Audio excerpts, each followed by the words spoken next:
Այսօր քաղաքական ծանր իրավիճակից դուրս մենք կխոսենք կարևորագույն թեմաներից մեկի մասին՝ սովորել մտածել։ Եվ իրականում մի շարք տարրեր կան մեր կյանքում, որոնք որ առանձնահատուկ կարևոր են, այնուամենայնիվ ցավոք սրտի եւ իրականում անհասկանալի պատճառով ընդհանրապես ուշադրությունից դուրս են մնում։ Ինչ որ տարիքից հետո մարդիկ դադարում են սովորել, կրթվել եւ ինչը ել ավելի դաժան է, հաճախակի դադարում են անգամ մտածել։ Եվ այդպես փորձենք դիտարկել ինչպես կարելի է նորից սկսել մտածել կամ ինչպես կարելի է սովորել մտածել շատ ավելի խորը, շատ ավելի լայն եւ ըստ այդմ զարգանալ ամեն քայլափոխին։ Եվ երբ որ մենք ընդհանրապես մտածում ենք մեր բոլոր դասերը այս կամ այն ձևով, երբ որ մենք տարբեր թեմաներ ենք դիտարկում ուսմունքի տեսանկյունից, այդ թվում խոսելով քաղաքական իրավիճակների մասին եւ այլն, մեր հիմնարար նպատակը մշտապես նույնն է՝ նպաստել հոգեվոր զարգացման, սակայն հոգեվոր զարգացման առաջին քարերը, առաջին գիծը դա հենց մեր սիրտն է եւ մեր միտքը։ Ու սրտի մասին մենք կխոսենք մեր հաջորդ դասերից մեկին, իսկ այսօր կփորձենք հասկանալ ինչպես բացել միտքը այնպես, որ ոչ միայն ավելի խոհեմ լինենք, ավելի ընկալենք ամբողջ իրադարձությունները, այլ նաև իրականում բացենք միտքը այնքան, որ զարգանանք ամեն քայլափոխի։ Եվ այդպես, երբ որ մտածում ենք մինիմալ, այսինքն մտածում ենք, որ մեծ առումով մենք ասում ենք, որ 4 հիմնարար փուլեր կան, ինչպես զարգացնել միտքը, դա մտածել ինքնուրույն, ավելի բարձր մտածել կարծրատիպերից դուրս, ավելի բարձր մտածել ավելի լայն եւ ավելի բարձր մտածել ավելի խորը։ Բայց մինչև այս 4 աստիճանները ցավոք սրտի մենք սկսում ենք ամենամինիմումից, այսինքն ինչպես ընդհանրապես սկսել մտածել։ Եվ տեսեք, օրինակ, երբ որ մենք խոսում ենք քաղաքական իրողությունների մասին, մենք հասկանում ենք, որ 20 թվականից ի վեր ամբողջ սկզբից կովիդը ու հետո մեծագույն տառապանքը սկսած 20 թվականից Հայաստանում այս ամբողջ ժամանակաշրջանը ի թիվս մյուս դասերի տվեց մեզ շատ հետաքրքիր դաս, բացահայտեց, որ կարող է լինել փուլ հասարակությունների կյանքում, երբ որ չմտածելը այլևս դառնում է հանցագործություն։ Երբ որ դու դադարում ես ինքնուրույն խորությամբ մտածել, ունենալ սեփական դատողությունները, պարտադրել քեզ, որ խորհես ոչ միայն քո կյանքի տարբեր ելևէջների մասին, այլ ավելի լայն աշխարհի փոփոխվող իրադարձությունների եւ այլնի, այդ ժամանակ կարող է լինել փուլ, որ այդ ամբողջը պատասխանատվություն չկրելը, չմտածելը, չխորելը եւ այլն դառնում է իրականում ոնց որ ասեցի հանցագործություն։ Եվ ըստ այդմ 20 թվականից ի վեր մեզանում ավելի ու ավելի շատ դարձավ այդ հարցերը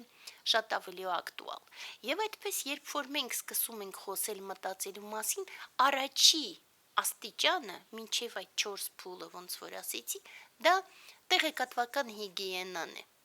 Եվ տեղեկատվական հիգիենայի մասին եւ մենք ենք շատ խոսացել եւ մյուսներն են շատ բարբերաբար խոսում ու այնուամենայնիվ ինքը չլուծված հարց է։ Ինչու, որովհետև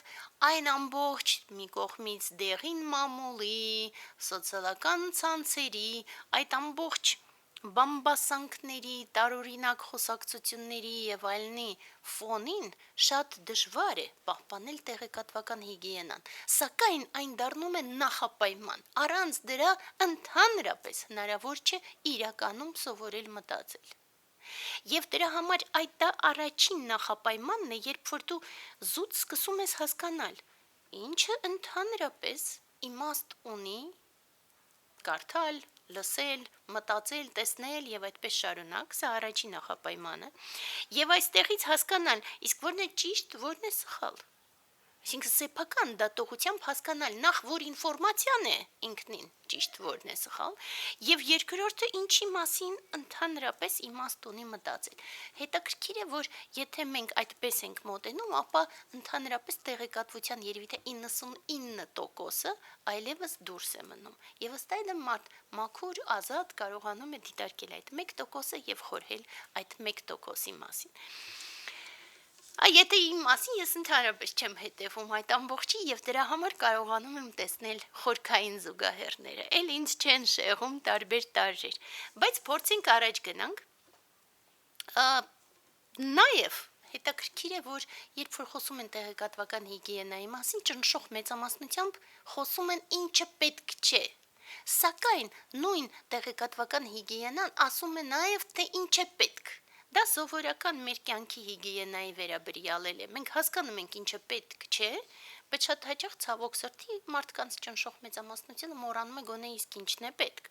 Եվ այստեղ պետք է, պարտադիր է խորհել եւ մտածել այն ամենի մասին, որը որ վերաբերում է ընդհանուր զարգացմանը։ Եվ ոնց որ ասեցի, այն մեր ազգի վերաբերող խորքային հարցերը, որ այժմ ծագած են, այդ ամբողջի մասին մտածելը եւս շատ կարեւոր է եւ հենց տեղեկատվական հիգիենայի մասն է։ Սա շատ կարեւոր է հասկանալ, որովհետեւ ճնշող մեծամասնությամբ մարդիկ այս կետը ընդհանրապես անտեսում են կամ դա դուրս է մնում ընդհանուր մտքից։ Երկրորդ մակարդակը, երկրորդ փուլը կամ ավելի շուտ նույնիսկ երկրորդ պահանջը դա զարգացնել միտքը։ Ու հետաքրքիր է, որ մտածում էի, ու դրա մասին երբեմն էլի խոսում ենք, որ մարդիկ ընդունում են, որ պետք է օրինակ մարմնամարզություններ անել, որպեսզի այս կամ այն մկանը աշխատացվի եւ այլն, բայց չգիտես ինչու մենք իսպառ մոռանում ենք, որ ինչպես մենք վարժեցնում ենք մեր մկանները, այդպես էլ մենք պետք է անպայման վարժեցնենք եւ զարգացնենք մեր միտքը։ Եվ դա շատ տարօրինակ է, այսինքն բոլոր մարդիկ անկախ տարիքից եթե չեն վարժվում, բայց գոնե հասկանում են, որ զարգացնել մկանները պարտադիր է։ Ինչու մենք իսպառ չենք աշխատում մեր մտքի զարգացման ուղղությամբ։ Սա շատ տարօրինակ է, բայց նաև հենց սա այն պատճառներից մեկն է մեր ընդհանուր ծանր վիճակի։ Որովհետև եթե ժամանակին զարգանայինք, եթե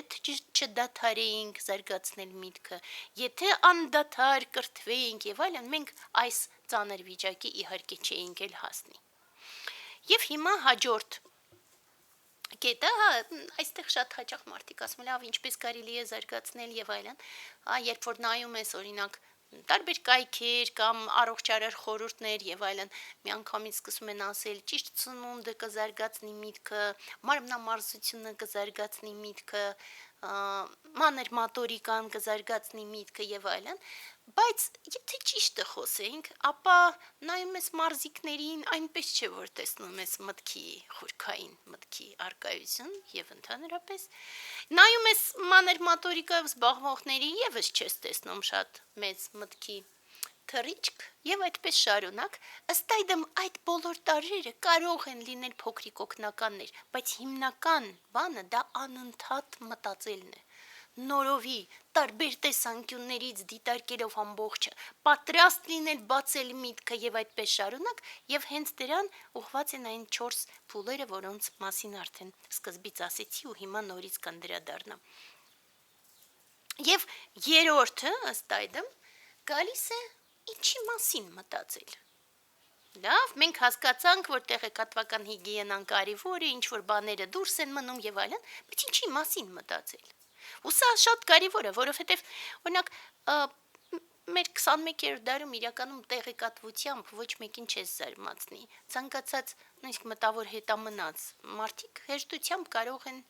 Google-ը բացել եւ տեսնել ցանկացած տեղեկատվությունը։ Ըստ այդմ ինչ, որտեղ, երբ, այլևս վաղուց արժեք չէ։ Մենք դրա մասին բարբերաբար խոսում ենք նորից ու նորից ասելով շատ ավելի կարևոր հարցերը, դա ինչու, ինչպես եւ ինչի համար։ Այդ ամբողջը շատ ավելի կարևոր է։ Դրա համար երբ որ մենք դիտարկում ենք ընդհանուր process-ները, շատ ավելի կարևոր է հասկանալ իսկ ինչու են իրենք տեղի ունենում, ինչպես են տեղի ունենում եւ դեպի ուր են տանում։ Սակայն այդ վերլուծությունը եւս կարող է լինել իրականում մակերեսային։ Ինչու, որովհետեւ երբ որ մենք նայում ենք օրինակ մի քիչ ավելի զարգացած մարդկանց կամ մի քիչ ավելի խելացի, իրենք ըստ սահմանման համարվում են խելացի, սակայն շատ հաճախ իրականում ցավոք սրտի նույն այդ իրենց միտքը աշխատում է գծային, այսինքն նեղ առանձին ոլորտում վերցրած այդ եթե ապա կապերով այլևս միտքը գնում է միայն մեկ ուղղությամբ, այսինքն նեյրոնային կապերը այլևս եւս սահմանափակվում են եւ նորից չկա այլևս մտքի թռիչք։ Եվ սա եւս մենք չենք կարող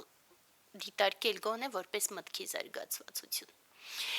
Նույնը, երբ որ մենք փորձում ենք արդեն ավելի լավ, իսկ ինչի մասին մտածել, մենք գալիս ենք տարբեր ուսմունքների, արևելյան, արևմտյան եւ այլն,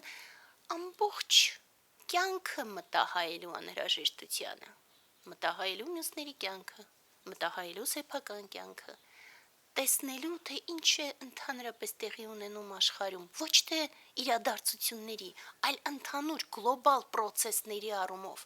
տեսնել օրինաչափությունների եւ խորհել օրինաչափությունների շուրջ, այս է, թե ինչի մասին է պետք մտածել։ Եվ չորրորդ կետը դա ինչպես մտածել։ Ու եթե մարդիկ գոնե գալիս են այդ կետի թե ինչի մասին, ապա ինչպես մտածելը ել ավելի կարևոր է, որովհետև հակառակ դեպքում ոնց որ ասեցի, նեյրոնային կապերը կարող են սահմանափակվել եւ այլևս ինչպես մտածելն էլ չի ստացվում։ Եվ դրա համար մենք այստեղ ասում ենք, որ անպայման պետք է ոչ թե այդ սահմանապակ քայլերով դիտարկել, այլ ավելի խորությամբ ամբողջը դիտարկել եւ այստեղից հենց մենք գալիս ենք մեր այդ 4 կետին։ Առաջին մակարդակում մտածել ինքնուրույն։ Ինչ է նշանակում մտածել ինքնուրույն։ Երբ որ դու ցանկացած բան ոչ թե կասկածում ես, բայց ինքդ քեզ հարցնում ես արդյոք այդպես։ Մենք դիտարկում ենք ուսմունքում կասկածի հիվանդագին լինելը, երբ որ դա վերաբերում է հավատի, բայց առողջ կասկածի պարագայում մենք նույնիսկ կասկած բառ չենք ասում, մենք ասում ենք խորհել էության շուրջ, եւ ըստ այդմ կարողանալ ինքնուրույն գտնել ամեն ինչի պատասխանը, կարողանալ ինքնուրույն, թեկուզ դա սկզբից լինի փոքր, հետո մի քիչ ավելի մեծ եւ այդպես շարունակ, բայց դա լինի սեփական միտքը, այլ ոչ թե մեկի կողմից պարտադրված։ Եվ դրա համար օրինակ ինձ համար, երբ որ մենք անդադ ասում ենք ուղեղների լվացում եւ այլն, ինձ համար դա տարօրինակ է։ Ուղեղը առանցին ինչ որ բան չէ, որ հեշտությամբ կարելի է հանել, լվալ եւ այլն։ Եվ ինչ վիճակում պիտի լինեն մարդիկ, որ իրենց ուղեղները հեշտությամբ լվացվեն։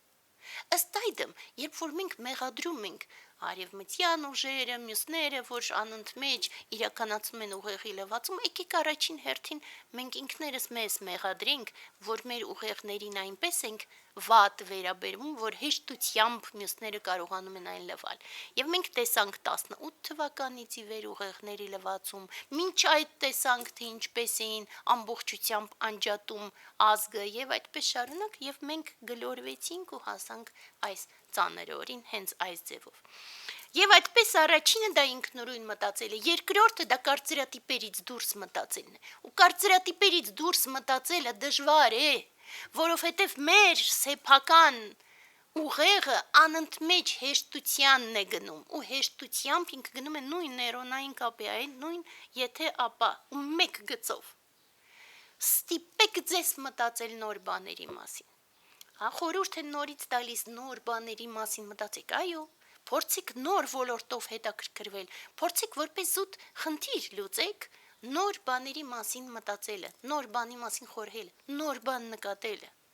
Քայլում եք փողոցով, նկատեք նորը, նկատեք ավելի շատը, տեսեք ավելի շատը, տեսեք այդ ամբողջի կապերը։ Նորից աստիճանաբար ընդլայնեք ձեր ամբողջ տեսլականը, ամբողջի մասին։ Եվ այստեղից այդ երրորդ մակարդակ մենք գալիս ենք լայն մտածելը հենց այդպես, երբ որ դու տեսնում ես նորից, նույնիսկ վերլուծելը դժվար չէ, տեսնել ընդհանուր կապերը, տեսնել փոխկապակցվածությունը ավելի գլոբալ մակարդակում, այս է ավելի բարդը, եւ դրա համար մենք ասում ենք ուսմունքի առումով այդ բարձրագույն մակարդակում մտքի զարգացումը պահանջում է հենց այս երկուսը, ամենաշատը այս երկուսը, մտածել լայն եւ մտածել խորը, մտածելով լայն տեսնել ամբողջի փոխկապակցվածությունը, յուրաքանչյուր քայլափոխին, տեսնել խորը, նշանակում է տեսնել ամբողջի էութենական մասը։ Այն էությունը, որը սկզբից մակերեսային մակարդակում ենք չենք տեսնում, գնում ենք դեպի խորքը աստիճանաբար, մինչև այն ամենամեծ սրտի էությունը, որ մենք աստիճանաբար նոր կարողանում ենք ընկալել, թե ինչ է։ Եվ դրա համար պետք չէ փորձել անուններ տալ։ Պետք չէ փորձել ամեն ինչը դասավորել տարբեր դարակներով եւ դրանով հասկանալ, թե այ մտածում ենք սրա մասին։ Դարակները խանգարում են ձեզ, հասկացությունները բարձր մակարդակում խանգարում են ձեզ եւս։ Փորձեք ամեն ինչի շուրջ դիտարկել ձեր սեփական մտքով, կարծրատիպերից դուրս, ընդլայնել ամբողջ միտքը եւ գնալ խորության մեջ։ Ու լավագույնս դրան նպաստում են իհարկե սուրբ տեքստերը։ Եվ դրա համար ցանկացած սուրբ տեքստ վերցնելիս փորձեք դիտարկել, որ հենց այս մի տեքստը առավելագույնս նպաստելու է ձեր զարգացմանը։ Հենց այս մի տեքստն է ցանկացած ձեր ընտրած սուրբ տեքստը ցանկացած ուսմունքի, բայց խորքային եւ վերցրեք ու դիտարկեք այն հենց որպես ձեր մտքի թռիչքի ապահովում, որ այդ պահին մտածեք ինչ է դա ձեզ տալիս ձեր զարգացման այս փուլում առաջին հերթին եւ երկրորդը ինչ է այդ տեքստը զարգացնում մեր մտքի մեջ, որպեսզի մենք թռչենք մտքով այնքան, որ տեսնենք ամբողջի իրական էությունը։